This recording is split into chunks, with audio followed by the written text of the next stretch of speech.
New York City Mayor Bill de Blasio signing a controversial new bill into law that will offer city ID cards to anyone who can prove their identity and residency in the city, regardless of their immigration status. Supporters say this law will help folks trying to get a job interview or an apartment building to live in. Critics say it's just another case of amnesty. Let's talk about that with Lars Larson, syndicated radio talk show host, and Leslie Marshall, a syndicated radio talk show host as well, and a Fox News contributor. And good day to both of you. Is New York City, Lars, now the largest amnesty city in the world? Is that what this is? Let's call creating? it what it is. It's a sanctuary city, and you know that Bill de Blasio is doing nothing more or less than aiding and abetting criminal activity. Now, remember when Jan Brewer in Arizona tried to enforce the federal government's own laws on illegal aliens, and the president and the Justice Department came down on her like a ton of bricks, saying, you have no business trying to act as an agent of immigration laws. Well, here's New York City taking illegal aliens that they know are illegal aliens, and the mayor proposes to aid and abet them in their crimes by giving them official government ID. It's absolutely outrageous. Leslie, you got an issue with this? I mean, you don't need, what do you need? You have to prove your identity. I guess that means you have a card with your name on it, and you have to prove that you've got an apartment or a home here in New York. What do you think?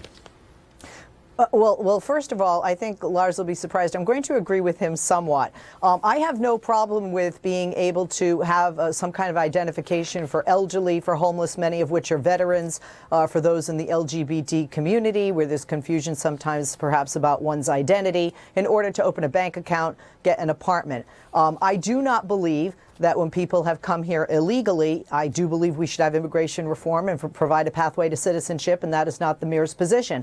Two issues that I have with this are, one, this doesn't really do anything to address the problems with immigration in New York or anywhere else for that matter, because the overwhelming majority of illegal immigrants are not going to come forward to get this card. Secondly, this also doesn't do anything regarding discrimination against homeless or elderly or the LGBT community. It just allows them to open a bank account or to show who they are, but the bank can refuse service, and of course anybody renting an apartment can refuse them to be a tenant. So I'm not really sure what the mayor wants to do with this, so I'm not 100% on board. Apparently it's already happened in LA, San Francisco, and New Haven, Connecticut. Yep. Now you've got a city of 8 million now that will be that will have this law starting in 2015. And someone argued, Lars, that you trace this story back to the problems we're having on the border, with no solutions out of our leaders in Washington to figure that out in the near term. And so people are asking the question, like this woman in Houston, Texas.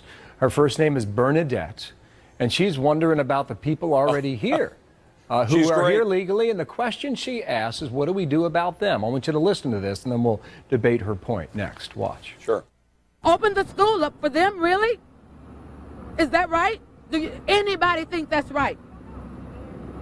It's not right. Now billions of dollars want to be borrowed from the White House to help feed and house them. What about the kids here in our neighborhood, in our country? Not just in this neighborhood, but in our country. Am I the only one in this community that's out here that watches the news in the morning? But don't bring them here. We don't have nothing for them. They're already taken away from my kids, my grandkids, to give to somebody else. I understand, President Obama, that it is a humanitarian issue. But look right within your own house. Look in your backyard, man. Again, Houston, Texas, and Bernadette Lancelin. What do you think of that, Lars, the point she's making? Bill, I ran her soundbite last night, and I appreciate what she says. She's a real American who says, you're not taking care of people here, and you propose 90,000 estimated illegal alien children coming into the country just this year, and we're going to divert literally billions of dollars of resources to them. She's absolutely right, and she's right that a lot of people aren't paying attention to the news. They're not watching what's going on around them, and they're not understanding what this is going to do to American communities, to American schools, and really to kind of gut the rule of law in this country. She's absolutely right. Let me bring That's why Leslie. I ran her on my show last night. Let me bring Leslie in on this. What do you think of the point she's making there? Well, these are two different jurisdictions. I mean, the education of the children in Houston, where I used to live in the state of Texas, is really up to the school district in Houston in the state of Texas. With regard to immigration, that is a federal issue, and that is under the guise of the federal government, and the president does have some say. The bottom line here is legislation that was passed in 2008 directly with the 3 to 4 year backlog in the courts does not allow us to deport these children properly. We also have to say, where are we deporting them to? Honduras is the murder capital of the world. Some of these children have witnessed their parents being murdered in front of their eyes, and we can't just drop them off. Also in Honduras, Guatemala, El Salvador, they don't have the means to take care of the children that are being brought in, and the money is needed, and the money is needed to address that. The National Guard alone is not going to do that. That can help with the border, but it doesn't help with the backlog of immigration, Bill, and we cannot allow these children. Lars, are you proposing we allow these kids to starve? Lars, I'll let you answer that in a moment here. I just want to, the segment was about the 500,000 illegals living here in New York that will be granted a card come 2015. So that law is now, it's happening here in New York City. Lars, quickly, final comment. Quickly, Leslie's being disingenuous. That law was passed designed to stop sex trafficking and human trafficking. These illegal aliens are not being sex trafficked. They're taking advantage of the law. Leslie, quickly.